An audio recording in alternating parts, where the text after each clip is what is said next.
오늘 종료주일에 하나님께서 우리 저희 공동체에 주시는 말씀입니다. 누가복음 19장 28절에서 44절. 누가복음 19장 28절에서 44절. 예수께서 이 말씀을 하시고 예루살렘을 향하여 앞서서 가시더라. 감람원이라는 산의 벳바게와 베다니에 가까이 왔을 때 제자들 둘을 보내시며 이르시되 너희 맞은편 마을로 가라. 그리로 들어가면 아직 아무 사람도 타보지 않은 나귀 새끼에 매어 있는 것을 보리니 풀어 끌고 오너라. 만일 누가 너희에게 어찌하여 푸느냐 묻거든 이렇게 말하되 주가 쓰시겠다 하라 하시매 보내심을 받은 자들이 가서 그 말씀하신 대로 만난지라. 나귀 새끼를 풀 때 그 임자들이 이르되 어찌하여 나귀 새끼를 푸느냐 대답하되 주께서 쓰시겠다 하고 그것을 예수께서 끌고 와서 자기들의 겉옷을 나귀 새끼 위에 걸쳐놓고 예수를 태우니 가실 때 저희가 자기의 겉옷을 길에 펴더라. 이미 갈무난산에서 내려가는 편까지 가까이 오심에 제자의 온 무리가 자기의 본바 모든 능한 일을 인하여 기뻐하며 큰 소리로 하나님을 찬양하여 가로되 찬송하리로다 주의 이름으로 오시는 왕이여 하늘에는 평하여 가장 높은 곳에는 영광이로다 하니 무리 중 어떤 바리새인들이 말하되 선생이여 당신의 제자들을 책망하소서 하거늘 대답하여 가라사대 내가 너에게 말하노니 만일 이 사람들이 잠잠하면 돌들이 소리 지르리라 하시니라. 가까이 오사 성을 보시고 우시며 가라사대 너도 오늘날 평화에 관한 일을 알았다면 좋을 뻔하였거니와 지금 내 눈에 숨겼도다. 날이 이를지라 내 원수들이 토성을 쌓고 너를 둘러 사면으로 가두고 또 너와 및 그 가운데 있는 내 자식들을 땅에 메어치며 돌 하나도 돌 위에 남기지 아니하리니 이는 권고받는 날을 내가 알지 못함을 인함이니라 하시니라. 아멘. 저는 오늘 본문 말씀을 가지고 예수님이 우리를 향해 오시는 이유라는 제목으로 말씀을 증거하겠습니다. 예수님이 이 세상에 구세주와 왕으로 탄생하실 때 천사들이 지극히 높은 곳에서는 하나님께 영광이요 땅에서는 하나님이 기뻐하신 사람들 중에 평화라고 하늘에서 천사들이 찬양을 했습니다. 이제 땅에서 인류 구원을 위해서 죽으시러 예루살렘에 들어가실 때 사람들이 찬양을 합니다. 찬송하리로다 주의 이름으로 오시는 왕이여 하늘에는 평화요 가장 높은 곳에선 영광이로다 하니 이 마태복음에서는 호산나 다윗의 자손이여 찬송하리로다 이게 찬양을 불렀습니다. 우리 호산나는 지금 우리를 구원하소서라는 뜻이죠. 우리 예수님이 탄생하실 때 그 천사가 알려준 대로 예수님은 구세주시고요 그리스도 주시라는 뜻입니다. 우리 스가랴 선지자가 9장 9절에 예언한 대로 시온에 따라 크게 기뻐할지어다 예루살렘에 따라 즐거이 부를지어다. 보라 내 왕이 내게 임하시나니 그는 공의로우시며 구원을 베푸시며 겸손하여서 나귀를 타시나니 나귀의 작은 것 곧 나귀 새끼니라. 이 나귀를 타고 예루살렘으로 그 들어오는 광경을 보러 온 백성들이 찬송하는 것이 못마땅해서 조용히 하라고 우리 바리새인들이 말하자 예수님이 이 사람들이 잠잠하면 돌들이 소리 지르리라고 말씀하셨습니다. 그리고 예루살렘 성을 바라보시며 오셨어요. 예수님이 오셨던 장소에 5세기경에 교회 지붕이 그 눈물 모양으로 된 눈물 교회가 세워져서 지금도 많은 방문객들이 찾고 있습니다. 하지만 그 예수님이 오신 그 진짜 이유에 대해서 알고 있는 사람은 많은 것 같지 않습니다. 이 호산나를 부르던 백성들이 자신의 뜻대로 세상 왕으로 등극하셔서 로마의 압제로부터 해방이 이루어지지 않자 십자가에 못 박으라는 외침으로 바뀐 것처럼 여러분도 구원자에서 그리스도의 주 왕으로 예루살렘 우리 안에 들어오시는 것을 허락하지 않으면 평생 종교 생활하는 성도로 남아 있을 것입니다. 오늘도 예수 그리스도께서 우리를 향해서 정말 치근한 마음을 가지고 오시고 계십니다. 주님이 오시고 계신 이유를 말씀을 통해 깨달아지는 종료주일이 되시기를 우리 주 예수 그리스도의 이름으로 축원합니다. 28절에서 30절 예수께서 이 말씀을 하시고 예루살렘을 향하여 앞서서 가시더라. 이 감람원이라는 산의 벳바게와 벳다니에 가까이 왔을 때 제자 중 둘을 보내시며 이르시되 너희 맞은편 마을로 가라. 그리로 들어가면 아직 아무 사람도 타보지 않은 나귀 새끼가 메어 있는 것을 보리니 풀어 끌고 오너라. 달고 맛있는 그 정식 무화과 열매 테나가 열리기 전에 파게라는 그런 작은 무화과 열매가 맺히는데 이 배고픈 가난한 사람들 또 나그네들이 따서 먹게 했고요. 그 첫 열매 파게를 잘 따주어야 탐실한 테나가 열립니다. 배는 집이란 뜻으로 벳바게는 파게의 집, 베다니는 네나의 집으로 둘 다 무화과가 열리는 마을이란 뜻입니다. 이 무화과 테나가 맺을 때가 아닌데 예수님이 무화과 나무를 저주했다라고 자유주의 신학자들은 비판을 했습니다. 근데 파게 열매가 맺히지 않으면 테나도 열리지 않습니다. 예수님이 그 첫 열매 파게가 맺혀서 가난한 백성들에게 즐거움도 주지 못하는 것처럼 헤롯 왕과 또 제사장들과 로마 제국과 타락해서 이 하나님 나라의 열매를 맺지 못하게 됨을 비유로 책망하신 것입니다. 지금은 벚꽃철이어서 벚꽃이 아름답게 펴서 사람들의 눈을 즐겁게 합니다. 꽃에서 꿀을 얻기 위해서 벌들이 그 꽃잎에 앉아서 그 암수술에 그 숫수술에 그 꽃가루가 묻혀져 열매가 맺힙니다. 무화과는 이름 그대로 꽃이 피지 않지만 그 무화과 열매를 반으로 잘라보면 아름다운 꽃이 열매 속에 피어 있습니다. 미세하고 아주 작은 그 무화과 나무 벌이 그 속으로 들어가서 수정을 해서 무화과 열매가 익어갑니다. 무화과 열매는 겉으로 화려한 꽃을 피지 않는 그런 겸손함과 낮아짐을 말해주는데요. 주님이 예루살렘 성으로 들어오시기 전 그 감난원과 벳바게와 벳다니를 통과하신 것은 그 하나님의 보내신 목적을 위해서 가장 낮아지심과 죽기까지 순종하심을 보여주신 것입니다.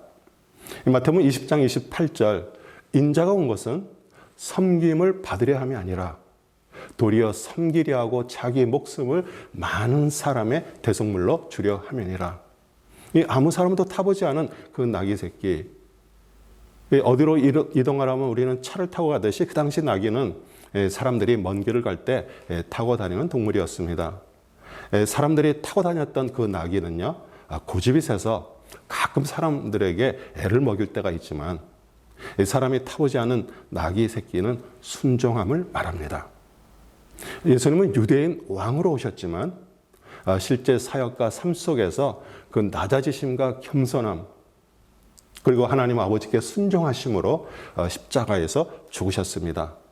31절 32절 만일 누가 너희에게 어찌하여 푸느냐 묻거든 이렇게 말하되 주가 쓰시겠다 하라 하시매 보내심을 받은 자들이 가서 그 말씀하신 대로 만난지라.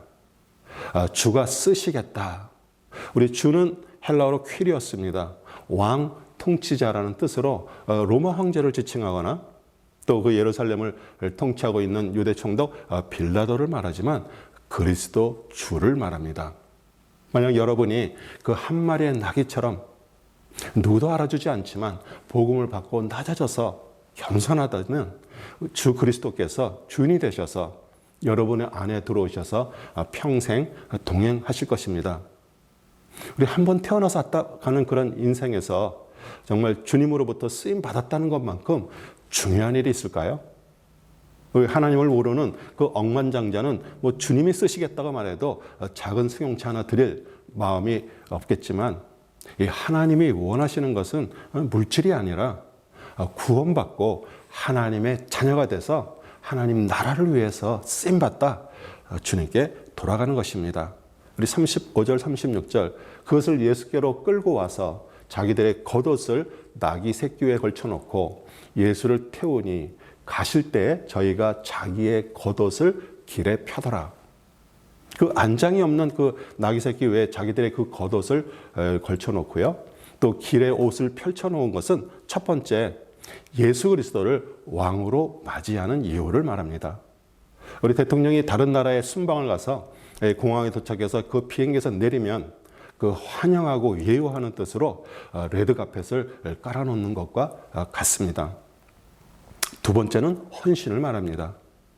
우리 겉옷은 실생활에서도 필수적인 옷이었고요. 또 겉옷은 이불로도 사용되는데 이 겉옷이 없으면 그 낮과 기온차가 심한 그 추운 밤을 견딜 수 없기에 율법에 겉옷을 저당 잡지 말라고 말씀하고 있습니다. 그 자신의 몸을 가리는 그 귀한 겉옷을 땅에 깔았다는 것은 주님께 드리는 그 귀한 헌신을 말합니다. 또 십자가를 지시기 바로 전에 제자들에게 누가복음 22장 36 하반절에 겉옷을 팔아 검을 사라고 말씀하셨는데, 이는 우리 살아가는 데 있어서 그런 필수적인 겉옷을 팔아서라도 말씀의 검을 소유해서 환난 때를 대비하는 말씀으로 우리에게 그 말씀을 준비하는 생활을 하라는 권고의 말씀입니다. 세 번째 겉옷은 우리의 마음을 말합니다. 오래전에 내 마음에 주단을 깔고라는 그런 노래가 있었습니다. 주단은 좋은 비단이니까 레드카펫 같은 것을 말하죠. 사랑하는 사람에게 주단을 깔아놓은 내 마음을 사뿐히 밟으며 와달라는 것처럼 그 귀한 겉옷을 깔아놓은 마음에 주님께서 밟고 들어오셔서 구원해 달라는 뜻입니다. 38절, 39절 가로되 찬송하리로다 주의 이름으로 오시는 왕이여 하늘에는 평하여 가장 높은 곳에는 영광이로다 하니, 무리 중 어떤 바리새인들이 말하되 선생이여 당신의 제자들을 책망하소서 하거늘. 우리 하나님을 찬양하는 것보다 중요한 일이 있을까요?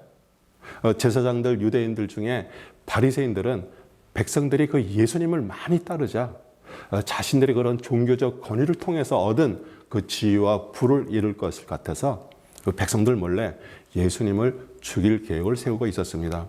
오늘 이 말씀 전에 그 열문화의 비유에 대해서 말씀하셨는데 바로 전에 26절, 27절에 주인이 가로되 내가 너희에게 말하노니 무릇 있는 자는 받겠고 없는 자는 그 있는 것도 빼앗기리라.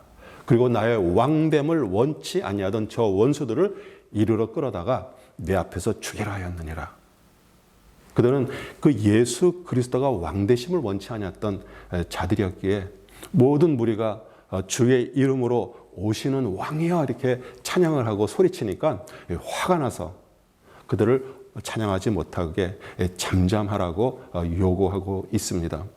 40절 대답하여 가라사대 내가 너희에게 말하노니 만일 이 사람들이 잠잠하면 돌들이 소리 지르리라 하시니라. 우리는 육신으로는요 조상 대대로 부모님을 통해서 우리 세상에 태어났지만 이 반석이신 그리스도를 통해 구원받고 말씀의 돌들로 다시 태어났습니다.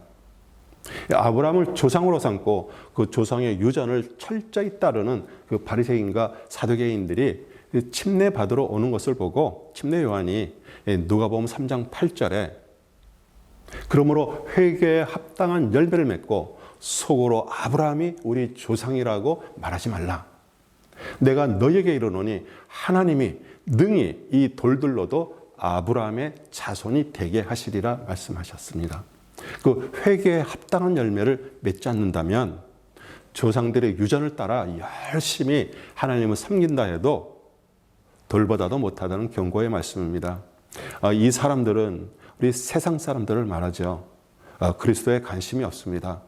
그러나 여러분과 저는 그리스도의 그 말씀의 반석, 그 머릿돌에 연합해서 우리 하나님의 집을 기이하게 쌓아가는 돌들이 되었음을 믿으시기 바랍니다. 아멘.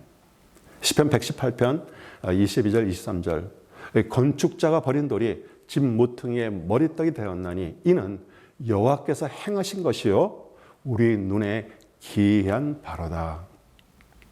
이 41절 42절 가까이 오사 성을 보시며 우시며 가라사대 너도 오늘날 평화에 관한 일을 알았다면 좋을 뻔하였거니와 지금 내 눈에 숨기었도다. 우리 예수님은 사역 중에 3번 눈물을 흘리시면서 오셨습니다. 우리 사람의 눈물에는 정말 많은 의미가 담겨 있고요. 오직 하나님과 우리 자신만이 알고 있습니다. 예수님은 오늘 예루살렘 성을 바라보시고 오셨고요. 또 나사로 무덤 앞에서 그들이 정말 믿음이 없음을 보시고 오셨고요. 또 겟세마네 동산에서 인성을 가지시고 통곡하면서 오셨습니다. 다윗은 사울 왕의 군사들에게 계속 쫓겨서 죽을 고비를 여러 번 넘겼고요. 또 브레셋 나라에 넘어가서 잡히기도 해서 정말 수많은 고난을 당하면서 시편에서 정말 많이 울은 내용이 나옵니다. 다 메시아 예수 그리스도의 오실 것을 예표한 것이죠. 시편 56편 8절 나의 유리함을 주께서 계수하였사오니 나의 눈물을 주의 병에 담으소서. 이것이 주의 책에 기록되지 아니하였나이까. 우리 예수님은 유대인들이 정말 헤롯 성전을 우상처럼 사랑했고요. 또 예루살렘은 또 하나님의 도성으로 하나님이 지켜주실 것이라는 착각을 했지만 몇백 년 전에 제사장들, 귀족들 또 백성들이 우상 숭배를 하고 하나님을 떠나가니까 바벨론 나라를 사용해서 예루살렘 성전을 불태웠고요. 포로로 잡혀갔던 그런 역사적인 사실을 까맣게 잊고 있었습니다. 예수님은 그 예루살렘의 그 파괴뿐만 아니라 종교와 그 정치주들 사이에 팽배한 영적 형식주의로 인해 그런 황폐함을 보시고 오셨죠. 그것은 2000년이 지난 지금 온 세상을 휩쓸고 있는 영적인 황폐함을 보시고 또 오실 것을 예표하신 것입니다. 오늘날 평화에 관한 일을 알았다면 좋을 뻔했거니와 지금 내 눈에 숨겼도다 이렇게 말씀하십니다. 우리 평화 헬라어 에이레네는요, 이 땅에서는 육적으로 전쟁이 없는 상태의 뜻과 하늘에서는 영적으로 주님과 하나가 된다라는 뜻입니다. 그 진정한 평화는요, 그리스도와 하나가 되는 것인데 영적인 일이기에 지금 내 눈에 숨겼다라고 말씀하고 있습니다. 우리는 그리스도 예수님에 대해서 관심은 많지만 주님이 원하시는 것 딱 하나입니다. 하나가 되는 것에선 관심들이 없습니다. 사실 많은 크리스찬들이 아이러니하게요, 주님이 자신이 왕 되는 것을 두려워합니다. 내가 원하는 것을 하지 말라고 말하실거나 아니면 원치 않는 것을 하라고 말할까 봐 주님과 거리를 두고 믿습니다. 실제 주님은 하나가 되기를 원하시는데 우리는 주님과 선을 그어놓고 종교적으로 믿으려 하고요. 그래서 주님을 슬프게 합니다. 우리 종료주일은 오늘 그 종려나무 가지를 꺾어서 흔들며 호산나를 외치는 그런 이벤트를 하기도 하고요. 예배당에 종려나무 가지를 이렇게 걸어놓기도 합니다. 우리 부활절 칸타타 찬양을 연습하거나 선곡을 준비하고 연습하면서 그 본질을 잊어버리고요. 우리 종교적으로 겉으로 보여주는 그런 교회들이 되었습니다. 우리 종료주일은 주님이 여러분 안에 왕으로 들어오시는 날이고요. 부활절은 주님과 함께 십자가에서 여러분의 정과 욕심이 못 박혀 죽은 날을 기념하는 날입니다. 43절, 44절 날에 이를지라 내 원수들이 토성을 쌓고 너를 둘러 사면으로 가두고 또 너와 및 그 가운데에 있는 내 자식들을 땅에 메어치며 돌 하나도 돌 위에 남기지 아니하리니 이는 권고받는 날을 내가 알지 못함을 인함이라 하시니라. 그 예수님의 예언이 있은 지 한 40년이 지나 서기 70년 그 초순에 이 가룟 유다가 속해 있었던 그 유대 열심당이 무력으로 반란을 일으키자 그 예루살렘에 대한 그 로마군의 그 실제적인 포위 공격이 시작되었습니다. 로마 장군 디도가 이끄는 그 로마 군대에 의해서 예루살렘은 함락되었고요. 한 110만 명의 그 유대인들이 죽고요. 자녀들이 땅에 메어침을 당해 죽었고요. 성전은 회파당했고요. 성은 돌 하나 돌 외에 남기지 않고 폐허로 바뀌었습니다. 유대인들에게 그 로마 제국의 반란을 한 결과의 그 비참함을 보여주려고 조금 남겨두고 다 헐어버렸는데 그것이 나중에 유대인들이 기도하는 통곡의 벽이 되었습니다. 우리는 이 역사적 사실을 듣고 또 읽고 무엇을 깨달아야 할까요? 그 예수님의 권고받는 날을 내가 알지 못하였다라고 말씀하십니다. 권고받다 그 헬라어 에피스코페는요, 감독하라는 뜻도 있지만요, 구원받은 것을 조사하라는 뜻도 있습니다. 주님은 지금도요, 세상 사람들을 향해서 권고함을 받아 구원받기를 원하신다라고 말씀하시는데 그것만이 우리가 영적으로 살 길이기 때문입니다. 우리 사랑하는 성도 여러분, 예수님의 그 예루살렘 성을 보시고 우신 이유를 확실하게 아셨습니까? 앞으로 수많은 백성들이 죽고 성전이 해파되고 성이 다 무너질 것을 바라보고 우신 것이 아닙니다. 제사장들, 귀족들, 그리고 아무것도 모르고 따라가는 그 백성들이 그 예수님이 자신들이 원하는 그 세상 왕을 거부한 것인데 실망해서 정작 받아야 될 권고함, 구원을 받지 못한 것 때문에 오셨습니다. 사실 그들이 우리들입니다. 종료주일, 부활절, 더 이상 종교적으로 지내는 것을 거부하고 정말 예수 그리스도께서 여러분 안에 그 왕으로 오시는 것을 마음의 주단을 깔고 맞이하시기를 바랍니다. 2024년 종료주일 오늘 그리스도를 여러분의 인생의 왕으로 받아들여서 주님의 웃음이 끊어지지 않는 삶이 되시기를 우리 주 예수 그리스도의 이름으로 축복합니다. 아멘.